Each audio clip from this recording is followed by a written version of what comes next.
बल्कि मोहल्ले में प्यार बा। वो आत्मा इस आत्मा से कहता कि माँ तू दुनिया के छोड़ के चली गई।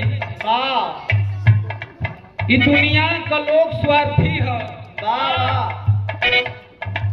इतने ना कवि जी दूसरी लाइन में लिखल का स्वार्थी बा।